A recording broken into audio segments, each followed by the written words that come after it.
माँ प्लीज़ मुझे हॉस्पिटल मत भेजो। वहाँ जो भी जाता है वो वापस लौट कर नहीं आता है। आरुषि अपने दोनों हाथ जोड़कर अपनी सास मधुलिका से विनती कर रही थी। कैसी बात कर रही है बिटिया? तुझे सिर्फ सर्दी खांसी बुखार ही रहता तो नहीं भेजते हॉस्पिटल, घर पर ही डॉक्टर से पूछकर दवाई दे देते। पर तेरी सांस अटक रही है, पल्स रेट गिरता जा रहा है।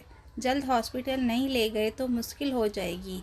तेरा छोटा सा बच्चा है, तुझे जल्दी ठीक होना है, नन्हे सोनू के लिए और हम सब के लिए। कोविड की दूसरी लहर ने देश में तबाही मचाई हुई थी। बीमारी तेजी से अपने पैर पसार रही थी।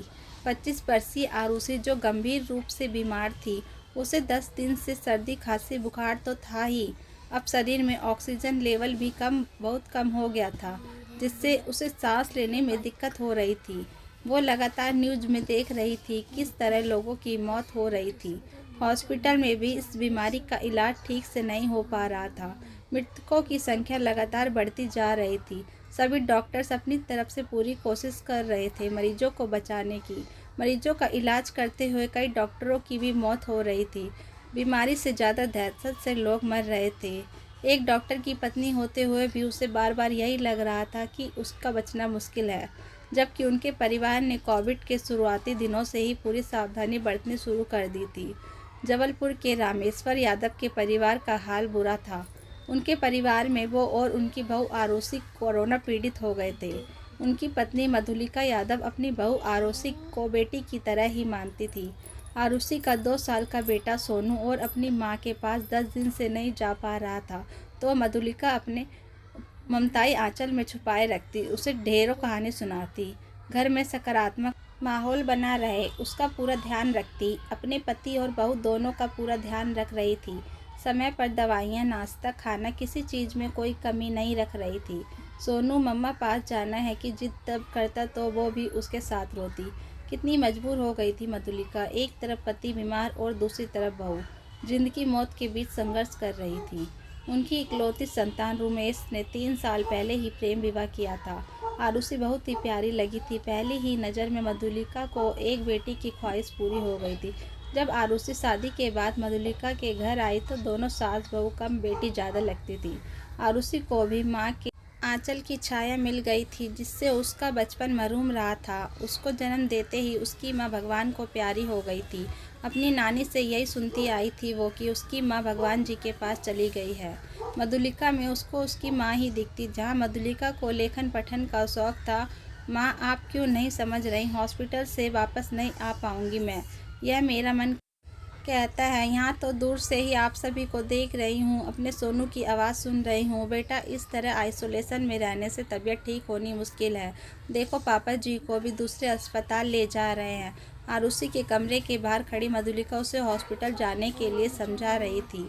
आरुषि को सांस लेने में दिक्कत हो रही थी। कपूर, अजवाइन, लौंग सब कुछ मिलाकर एक पोटली बनाकर मधुलिका ने आरुषि को दी थी सूंघने के लिए, पर घरेलू इलाज से असर नहीं हो रहा था।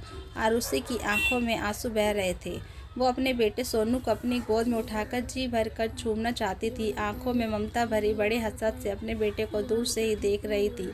घर की चौखट पार करते वक्त उसने जमीन छूकर प्रणाम किया। वो इस घर से अंतिम विदा हो रही थी, यह अनुभूति उसे हो गई थी। छोटा सा सोनू मम्मा मम्मा मत चिल्ला रहा था। मधुलिका उसे बहलाने की कोशिश में लगी थी। वो मधुलिका की गोद से कूदते हुए अपनी माँ के पास जाने लगा तो आरुषि ने उसे दूर से फ्लाइंग किस करते हुए कहा, लव यू बेटा। बेटा मम्मा के पास मत आना, मम्मा बीमार है ना, तुम दादी माँ को कभी तंग मत करना, हमेशा उनकी बात मानना। उनके आंचल में ढेर सारी खुशियाँ छुपी हैं, वो सब तुम्हारे लिए हैं। तुम उन्हें माँ कहते हो ना, हमेशा माँ के पास रहना। हाँ मम्मा, माँ अच्छी है, मुझे बहुत प्यार करती है, ढेर सारी चीज़ू भी देती है, कहानी भी सुनाती है। पर मम्मा तुम कहाँ जा रही हो, मुझे छोड़कर मत जाओ, प्लीज़ रुक जाओ। मधुलिका की आंखें भर आई थी। एक माँ का अपने 2 साल के बच्चों को समझाता देखकर और सोनू का मनुहार सुनकर। प्रॉमिस करो बेटा, तुम मेरी बात मानोगे, मैं हमेशा तुम्हारे साथ रहूँगी, तुम मुझे आकाश में देख पाओगे जहाँ मेरी मम्मा रहती है। आरुषि को बोलने में दिक्कत होने लगी तो मधुलिका ने उसे शांत रहने का इशारा किया। हॉस्पिटल जाते समय उसने अपना फ़ोन अपने पास ही रखा। इलाज शुरू हो गया। रुपेश अपनी पत्नी को इस हालत में देखकर काँप रहा था। जिस डॉक्टर ने कई लोगों की जान बचाई थी, वो खुद को असहाय महसूस कर रहा था। रात को तबीयत अचानक बहुत ज़्यादा बिगड़ने लगी थी आरुषि की। तब उसने अपना अंतिम वीडियो बनाया, जिसमें वो हॉस्पिटल के कोविड वार्ड के एक बिस्तर पर लेटी है। उसकी सांसें तेज चल रही हैं। मैं अब जा रही हूँ अपने छोटे बच्चे को छोड़कर। जिस माँ के आंचल में उसे अपनी माँ का प्यार मिला, उसी माँ को सौंप कर वो अपनी जन्मदायिनी माँ के पास जा रही हूँ। माँ, आप हैं तो मुझे सोनू की चिंता नहीं है, पर रुपेश तुम्हारा साथ नहीं दे पाई। मुझे माफ़ कर देना। उसकी सांसें उखड़ने से पहले उसने यह वीडियो पोस्ट कर दिया था अपने इंस्टाग्राम और फेसबुक पर। माँ, मम्मा कब आएगी? रोज़ सोनू मधुलिका से पूछता। महीनों बीत गए, कल कल करते। रामेश्वर जी ठीक होकर अस्पताल से आ गए थे। आरुषि की मौत से परिवार पूरी तरह टूट गया था।